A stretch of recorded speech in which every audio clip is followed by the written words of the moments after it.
एक गांव में एक गरीब किसान रहता था। वह बहुत ही ईमानदार और मेहनती आदमी था। वह अपने छोटे से खेत में काम करता और बहुत ही खुश रहता था। पूरे गांव में किसान की ईमानदारी के बहुत ही चर्चा थी। उसका एक दोस्त था जो उस गांव के राजा के यहां सिपाहियों का काम करता था। वह किसान से उसके घर रोज मिलने जाता था। एक बार राजा ने अपने दरबार में एक ऐलान किया कि उसके बगीचे में काम करने वाला एक अच्छा सा कारीगर चाहिए जो उसके बगीचे के पेड़ पौधों और फूलों का ध्यान रख सके। राजा का यह ऐलान सुनकर किसान के दोस्त सिपाही ने सोचा कि यही मौका है कि किसान से मित्रता निभाने की। मैं उसे यहां बगीचे में काम पर लगवा दूंगा।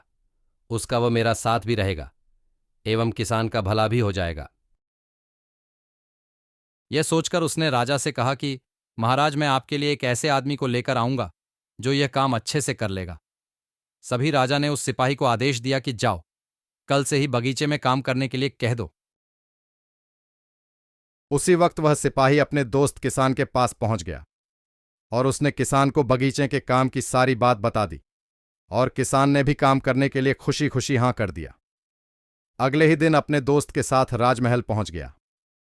सिपाही उसे राजा के सामने लेकर गया और राजा ने उस किसान को बगीचे की पूरी देखभाल का काम सौंप दिया।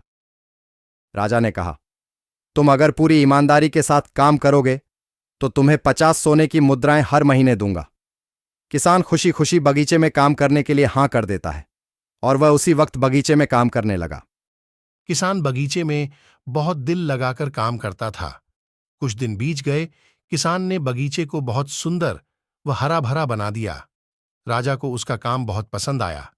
एक दिन किसान बगीचे में कुछ खुदाई कर रहा था तो उसने जमीन के नीचे कुछ महसूस किया।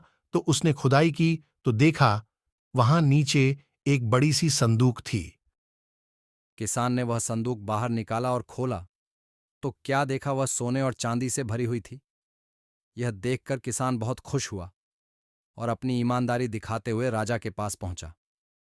राजा किसान की ईमानदारी देखकर बहुत खुश हुआ और उसके साथ वहां गया जहां किसान ने खजाना निकाला था। राजा ने देखा तो कहा, यह खजाना तो हमारे पुरखों का है। हम कई वर्षों से इसे खोज रहे थे। खजाना देख राजा बहुत ही खुश हो जाता है। राजा अगले दिन किसान को पूछता है, तुम्हें क्या इनाम चाहिए? किसान बोला, मालिक, मुझे कुछ नहीं चाहिए। मेरे पास जो भी है मैं उसी में खुश हूं। राजा उसकी इतनी अच्छी बात सुनकर और खुश हो गया और उसने किसान को अपना मंत्री बनाने का फैसला किया। किसान ने राजा की बात मान ली और मंत्री बन गया।